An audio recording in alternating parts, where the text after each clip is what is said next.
అందరికీ మరణాత. ప్రభు నామమున మీకు శుభములు కలుగును గాక. ఆమేన్. దేవుని వాక్యమును పఠించుకుందాం.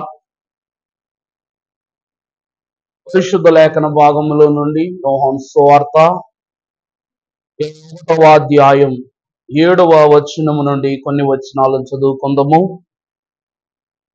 కాబట్టి యేసు ప్రేమించిన శిష్యుడు ఆయన ప్రభువు సుమి అని పేతురుతో చెప్పెను.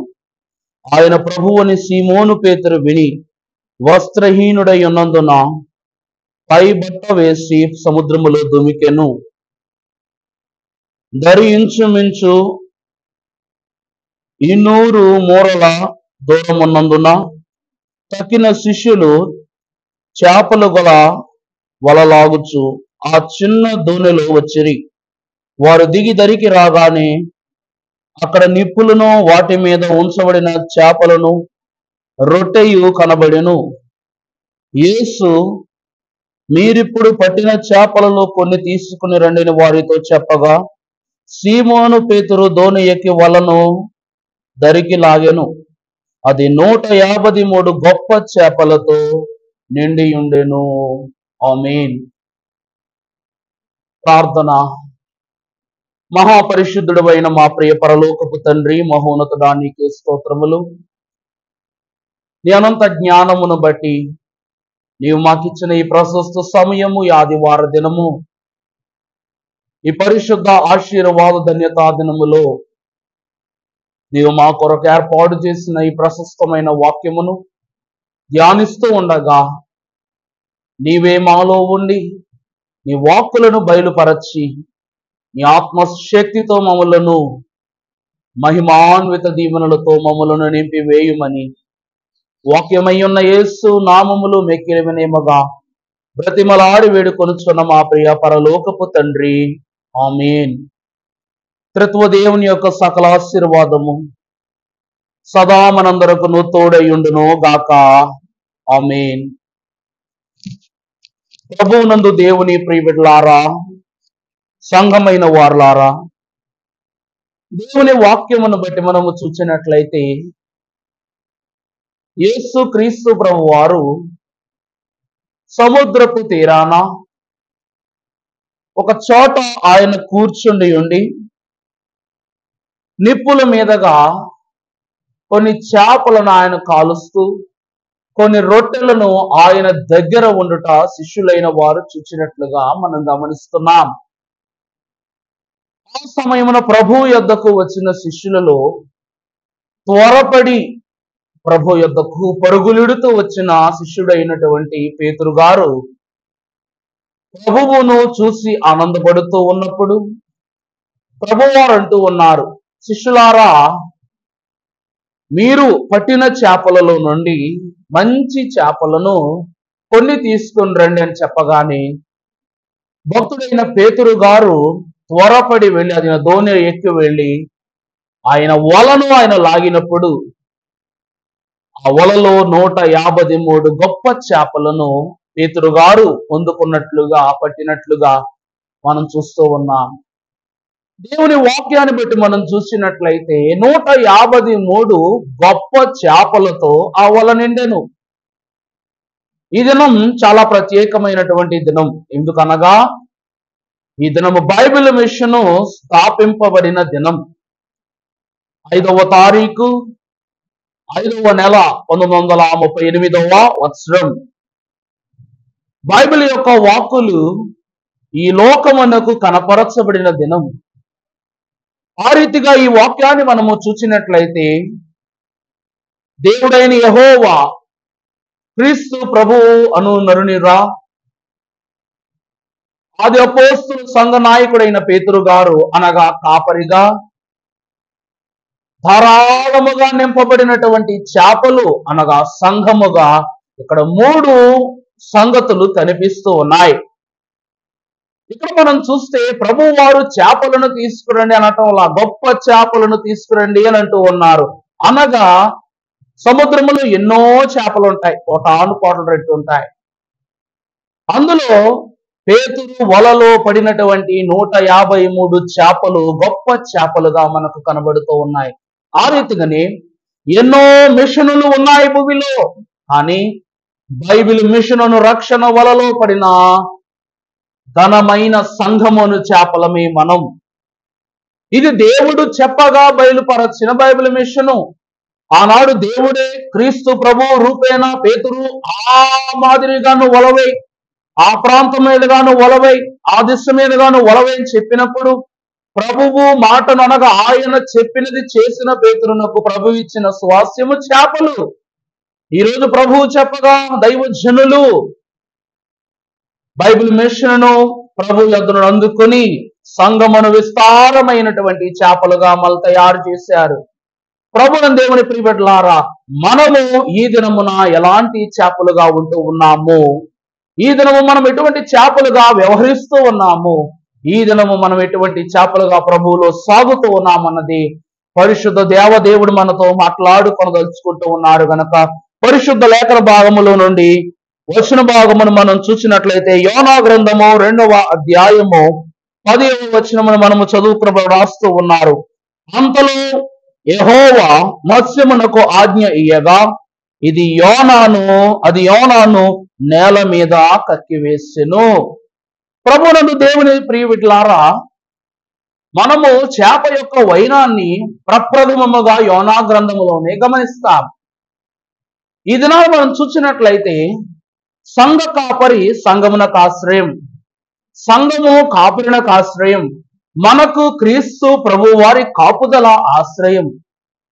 భక్తుడైనటువంటి యోనా గారు ప్రభువు చెప్పగా నినివే పట్టణమునకు వెళ్ళటాన్ని విషయంలో తిరస్కరించి తర్షీషు వాడను ఎక్కి ఆయన తన తలాంతుని బట్టి అక్కడికి వెళ్ళుట ద్వారా సదుపయోగము లేదని భావించి తర్షీషు వాడ ఎక్కి వేరే ప్రాంతానికి వెళ్ళటానికి చూస్తున్నారు. అందుకు ప్రభువు తన జ్ఞాన సంపత్తిని ఉపయోగించి తుఫాన్ రప్పించారు. తన ప్రభావము చూపించి ఎవరో దేవునికి విరుద్ధమైన తలంపు కలిగి విరుద్ధమైన కార్యాలు చేయటం వలన దేవుడు మన మీద ఇంత ఉగ్రత తీసుకొచ్చారన్న భావమును వాళ్ళు కలిగింపచేశారు. ఇన్ని చేసిన దేవాది దేవుడు తలుచుకున్నట్లయితే ఆ ఓడను తర్షీషు దిశగా కాక నినివేకే తీసుకుని వెళ్ళొచ్చుగా, కానీ ప్రభు పని చేయలేదు. కానీ ప్రభు ఏ తలంపిచ్చారంట? ఆ తుఫాను ప్రభువునకు వ్యతిరేకులైన వారి నిమిత్తమే వచ్చిందని తర్షీషు ఓడలో ఉన్న వారికి తెలియజేశారు.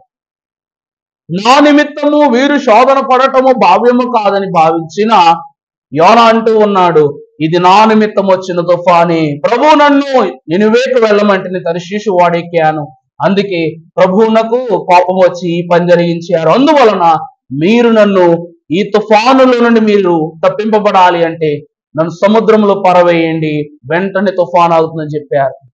ప్రభునందు ప్రియులారా, అలా వెంటనే భక్తుడైనటువంటి యోనా గారిని తుఫాను బెడద నుండి తప్పింపబడటానికి సముద్రంలో పడవేయగానే వెను వెంటనే తుఫాను క్షణకాలం ఆగిపోగానే ఓడలో ఉన్న వారందరూ ఆశ్చర్యపోయారంట. దేవుని సంగమా, ఇక్కడ భక్తి అనేటువంటి స్థితిని మనం గమనించినట్లయితే తర్షీషు అనగా ఈ రోజుల్లో టర్కీ దేశం, ఇస్తాన్బుల్ అటువంటి ప్రాంతంలో ప్రకటన గ్రంథములోని 7 సంఘాలు ఈ టర్కీ దేశంలో ఉన్నట్లుగా మనం చూస్తున్నాం. ఎన్నో లోకహితమైన స్నేహాలు కలిగిన దేశాలలో టర్కీ దేశం కూడా ఒకటి. అందుకే ప్రభువు ఘనత ప్రభావములతో నింపగల తన శక్తిని సంఘాల్లో పొందుపరచి ఆ స్థలాలు నిర్మించారు. ప్రభునందు ప్రియులారా, ఇక్కడ మనము చూసినట్లయితే ఆ తర్షీషునకు వెళుతున్న వారులు ఈ అద్భుత కార్యాన్ని చూచి తర్షీషు వెళ్ళి చెప్పారంట, ప్రభువు ఒక గరుడను మా యొక్క పడవలోను మా దోణిలో మా వాళ్ళలో తీసుకుని వచ్చారు, అతడు నీటిలో పరవేయగానే తుఫాన్ ఆగిపోయిందని యోనాను గూర్చిన సంగతులను, దేవుని శక్తిని గూర్చిన సంగతులను తర్షీషునకు వెళ్ళి చెప్పారట. ఆ తరువాత పడగానే ఒక తిమింగలము ఆ స్థలానికి వచ్చి ఆ స్థలములో తేలియాడుతున్నటువంటి యోనాను మింగివేసిట మనం చూస్తూ ఉన్నాం. అలా మింగివేసినటువంటి ఈ తిమింగలము ఎన్ని రోజులు ఉందంట? మనం చూసినట్లయితే పరిశుద్ధ గ్రంథములో మనం చూసినట్లయితే మత్తయి సువార్త 12వ అధ్యాయం 40వ వచనమును మనం చదువుకున్నప్పుడు యోనా 3 రాత్రింబగళ్ళు తిమింగలము కడుపులో ఎలాగుండెనో అలాగు మనుష్య కుమారుడు 3 రాత్రింబగళ్ళు భూగర్భములో ఉండెను. ప్రభునందు ప్రియులారా, ఆ భక్తుడైనటువంటి యోనా గారు 3 రాత్రింపగళ్ళు ఎక్కడున్నారంట? తిమింగలపు యొక్క గర్భంలో ఉన్నారు. సైంటిఫికల్ గా మనం చూస్తే ఒక తిమింగలం ఒక రోజుకు అరగంట కనుక 28 నిమిషాలకు ఒక్కసారి అది నీటిలోంచి బయటకు వచ్చి దాని ఊపిరిని విడిచిపెట్టి మరలా నూతనమైన శ్వాస తీసుకుని మరలా నీటిలోనికి వెళ్తుందంట. దేవుని వాక్యాన్ని బట్టి చూసినట్లయితే యోనాను తన గర్భములో పొందుపరుచుకోవటగాను దేవుడిచ్చే ఆజ్ఞను అనుసరించినటువంటి ఈ తిమింగలము 3 దినాలు 3 రాత్రులు ఏం చేసింది? ఉపవాసం చేసింది. ఉపవాసం చేస్తూ ఇదేం చేసిందంట? యోనా 3 దినాలు చేప గర్భములో ఉపవాసం చేస్తే యోనాను గర్భములో ధరించుకుని తన గొంతు మింగకుండగా గొంతు భాగమున్న యోనాను ప్రతిష్ఠ చేసుకుని నిలవబెట్టుకుని ఉంచుకుని అదేం చేసింది? ఉపవాసం చేసింది. కనీసం యోనా అయినా గుటక వేసాడేమో గాని ఈ చేప మాత్రము గుటక వేయలేదు, శ్వాస పీల్చుకోలేదు. దేవుని ప్రియబిడ్డలారా, పరిశుద్ధ సంఘమైనటువంటి వారులారా, ఇది ఏ చేప అనగా ఉపవాసం ఆచరించిన చేప. ఈ రోజు సంఘమని చెప్పబడుతున్న చేపలమైన మనం ఎటువంటి ఉపవాసం చేస్తున్నాం? ఎలాంటి ఉపవాసం చేస్తున్నాం? ఎటువంటి స్థితిలో ఉపవాసం చేస్తున్నాము? ప్రభువు ద్వారా మనం తెలుసుకోవాల్సిన వారమై ఉన్నాం. ఇక రెండవదిగా మనం చూసినప్పుడు ప్రభువు వాక్యంలో చదువుకున్నట్లు యోనాను ప్రభు ఆజ్ఞ ఇవ్వగా అది ఒక ఒడ్డునకు తీసుకుని వెళ్ళి యోనాను ఆ స్థలములో కక్కివేసినట్టుగా చూస్తున్నాం. అంటే ఉపవాసం ఆచరించిన చేప రెండవదిగా ఏం చేసిందంట? గమ్యము చేర్చినది అయి ఉన్నది. అనగా తను చేరవలసిన చోటునకు ఈ యొక్క చేప తీసుకుని వెళ్ళి చేర్చినట్లుగా మనం గమనిస్తూ ఉన్నాం. ప్రభునందు ప్రియులారా, ఈరోజు మనము కూడా మన బరి ఈ భూలోకం, మన గురి పరలోకం. పరలోకపు చేపలుగా మనం ఉండాలి. ఎగిరి ఎగిరి వెళ్ళే చేపలుగా ఉండాలి. ఎగిరి ప్రభు యొక్క మహిమలోనికి చేర్చబడే చేపలుగా మనం ఉండాలి. కనుక గమ్యము చేరే చేపగా మనం ఉండాలని ప్రభు పేరు తెలియజేస్తూ ఉన్నాను. ఇక మూడవదిగా మనం పరిశుద్ధ గ్రంథములో చూసినట్లయితే మత్తయి సువార్త 17వ అధ్యాయము 24వ వచనము నుండి మనం చదువుకున్నప్పుడు ప్రభు అక్కడ ఘనమైన మాటను చదివిస్తూ ఉన్నారు, కనపరుస్తూ ఉన్నారు. వారు కపెర్నహూమునకు వచ్చినప్పుడు 1/2 షెకెలు అను పన్ను వసూలు చేయుచు వారు పేతురు వద్దకు వచ్చి, మీ బోధకుడు 1/2 షెకెలు చెల్లింపడా అని అడుగగా, చెల్లించునెను. అతడు ఇంటిలోనికి వచ్చి మాటలాడక మునిపే యేసు ఆ సంగతి ఎత్తి, సీమోనా, నీకేమి తోచుచున్నది? భూరాజులు సొంకము పన్నును ఎవరి యొద్ద వసూలు చేయుదురు? కుమారుల యొద్దనా అన్యుల యొద్దనా అని అడిగెను. అతడు అన్యుల యొద్దనే అని చెప్పగా, యేసు అలాగైతే కుమారులు స్వతంత్రులే. అయినను మనము వారికి అభ్యంతరము కలుగ చేయకూడనట్లు నీవు సముద్రమునకు పోయి గాలము వేసి మొదట పైకి వచ్చు చేపను పట్టుకొని దాని నోరు తెరిచిన ఎడల 1 షెకెలు దొరుకును. దానిని తీసుకొని నా కొరకును నీ కొరకును వానికిమ్మని అతనితో చెప్పెను. చూసారా ప్రభునందు ప్రియులారా, ఇక్కడ 4వది 3వదిగా మనము చూసినప్పుడు ఈ చేప ఏమై ఉన్నదంట? ధన సహాయము చేసిన చేప. ఈ రోజు మనం చూస్తే దైవజనులు అన్నారు, ప్రతి విషయంలో ప్రభువుది ఎప్పుడు అగ్రస్థానమే, ప్రభువుది ఎప్పుడు పై చెయ్యే. ఏది చేసినా ప్రభువే చెయ్యాలి, ఏది ఇచ్చినా ప్రభువే ఇవ్వాలి, ఏ రీతిగా మనం గణపరిచినా సరే ప్రభువే గణపరచబడాలి. ఎందుకంటే ఆయన ఎవరు? ఘనత ప్రభావములకు యోగ్యుడైన ప్రభువు. అటువంటి ప్రభువు విషయంలో సంఘము పై చెయ్యిలో ఉండే ఒకే ఒక స్థితి కానుక సమర్పణ. ఇక మనం చూస్తే భక్తుడైన పేతురును ధనుడైన యేసు ప్రభువును పన్ను చెల్లించవలసిన సమయం వచ్చింది. చెల్లించవలసి వచ్చినప్పుడు ఆయన ప్రజా సంఖ్యలో రాయబడిన వారు గనుక, ఆయన నరునిగా వచ్చిన మహోన్నతులు గనుక, నరు రూపమెత్తుటను బట్టి ఆయన ఏం చెల్లించాలి? పన్ను చెల్లించాలి. ఆ రీతిగానే ప్రభువును బట్టి మీ ప్రభు పన్ను చెల్లించరా, నువ్వు పన్ను చెల్లించవా అని ప్రభుత్వాధికారులు పేతురును అడిగినప్పుడు ప్రభువు సముద్రం ఒడ్డునకు వెళ్ళి ఆ చేప నోట్లో ఉన్నటువంటి గాలం వేసి మొదట వచ్చే చేప నోట్లో ఒక షెకేల్ ఉంటుంది. అర షెకేల్ నువ్వు కట్టు, అర షెకేల్ నా పేరు మీద కట్టు అన్నా. అంటే ఈ చేప వాళ్ళకి ఏమి ఇచ్చిందంట? ధనమునిచ్చినట్లుగా మనం చూస్తూ ఉన్నాం. దైవజనులు ఏమన్నారో తెలుసా అండి? ధనధాన్యములు రాగయల ఎత్తి ఉన్న బైబిలు మిషన్ స్థాపనము జరిగినన్నారు. అంటే ధనము లేకపోయినా, గొప్ప గొప్ప సొమ్ములు ఇవ్వకపోయినా, సహకరించే వారు లేకపోయినా సరే బైబిల్ మిషన్ స్థాపన ఆగలేదు అన్నారు.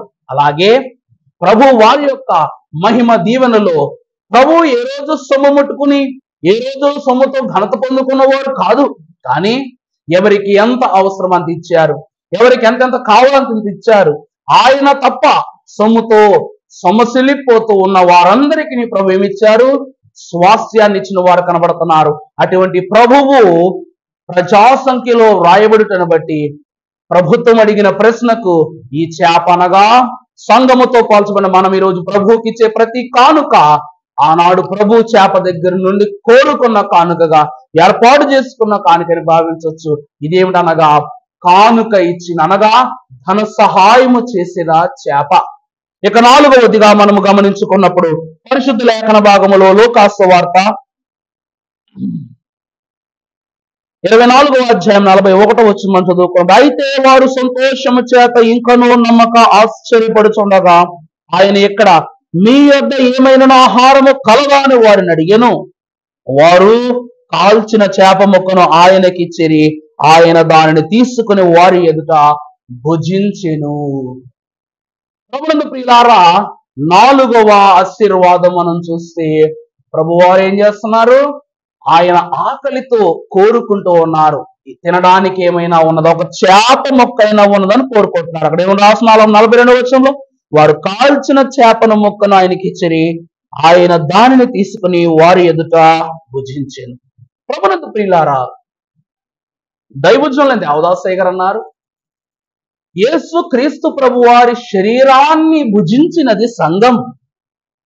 మరి ఇది నాన్న చేపలు అనగా సంఘం అని మనం అంటున్నాం. మరి మనల్ని ఎవరు భుజిస్తున్నారు? ప్రభువారు భుజిస్తున్నారు. చూసారా, ప్రభువారు వాక్యంలో తెలియజేసి ఆ సువార్త పాఠంలో ఏమని? మీవన్నీయు నావి, నావన్నీయు మీవి అన్నారు. ఆ దినమునందు పాదశుద్ధి చేసేటప్పుడు బాప్తిస్మము లేని శిష్యులకు ప్రభు పాదశుద్ధి చేసి, బాప్తిస్మం పొందుకొని శిష్యులకు ప్రభు పాదశుద్ధి చేసి, ఆయన పొందుకున్న బాప్తీసాన్ని వారికి ఇచ్చారు. పాదశుద్ధి ద్వారా వారి పాపాలను ప్రభు తీసుకున్నారు. అలాగే ఈరోజు కూడా మహిమ రూపధారుడైన యేసు ప్రభువు ఆయన ఏం చేస్తూ ఉన్నారు? వారును ఆహారం అడిగారు. ఆ కాలంలో లోతు మహాభక్తుడు దేవదూతల కొరకు ఆహారం సిద్ధపరిచి మొదట ఆతిథ్యాన్ని ఇచ్చారు. అలా యేసు క్రీస్తు ప్రభు వారు పునరుద్ధానుడై లేచి పునరుద్ధాన అంతస్తు మనకిచ్చుటలో మానవ ఆహారాన్ని, అంటే మనలాంటి వారి కొరకు మన ఆహారాన్ని భుజించి చేప స్థానములో సంఘాన్ని పొందుకున్నారు. ఆయన వాక్యమనే, ఆయన శరీర రక్తములనే విందుతో, రొట్టె అనేటువంటి శరీరముతో మనకు తృప్తినిచ్చి ఆయన చేప ముక్కను సంఘమును ఆయన భుజించి మన మహిమను ఆయన సంపాదించుకున్నారు. ప్రభునందు ప్రియులారా, ఈ చేప ఏ చేపట? ఆహారమైన చేప, లేకపోతే ప్రభువు కోరుకున్న చేప. అందువలనే దేవుడు అంటూ ఉన్నారు, దేవుడు నిన్ను కోరుకున్నాడు, దేవుడు నిన్నే కోరుకున్నాడు అని దైవజనులు అన్నారు. బైబిల్ మిషన్ లో ఉన్నవాన్ని ప్రభు కోరుకున్నట్లే. అందువలన ప్రియులారా, ప్రభు కోరుకున్న చేపే ఈ చేప ఉన్నది. ఇక మనం తర్వాత చూసినట్లయితే తర్వాత వచనములో మత్తయి సువార్తలో మనము చూసినప్పుడు 14వ అధ్యాయము 17వ వచనం మనం చదువుకున్నప్పుడు వారు ఇక్కడ మన యొద్ద 5 రొట్టెలను 2 చేపలను తప్ప మరేమీ లేదని ఆయనతో చెప్పిరి. అందుకాయన వాటిని నా యొద్దకు తెండని చెప్పి ప్రభువు పచ్చిక మీద కూర్చుండిన జనులకు ఆజ్ఞాపించి 5 రొట్టెలను 2 చేపలను పట్టుకొని ఆకాశము వైపు కనులెత్తి ఆశీర్వదించి ఆ రొట్టెలు విరిచి శిష్యులకు ఇచ్చెను. శిష్యులు జనులకు వడ్డించిరి.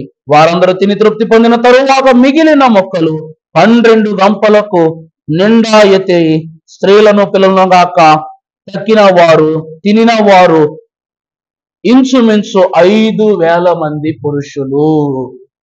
చూసారండి, చూసారా ప్రభు ఏమిస్తూ ఉన్నారు? అక్కడ 5 రొట్టెలు 2 చేపలు తేబడ్డాయి.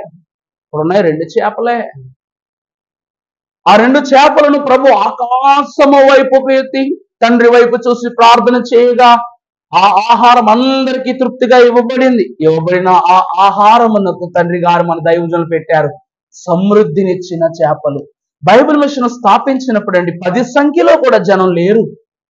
కానీ ఈరోజు లక్షలాది మంది, కోట్లాది మంది బైబిల్ మిషన్ విశ్వాసులు పలు దేశాలలో భూమండలము చుట్టూ విస్తరించారు. అందుకే దేవదాసయ్య గారు అన్నారు, ఈ సృష్టి యందు నీరు లేని ప్రదేశం ఉన్నది, మట్టి లేని ప్రదేశం ఉన్నది, ఇసుక లేని ప్రదేశం ఉన్నది, రాయి లేని ప్రదేశం ఉన్నది, పచ్చిక లేని ప్రదేశం ఉన్నది, కానీ గాలి లేని ప్రదేశము లేదు.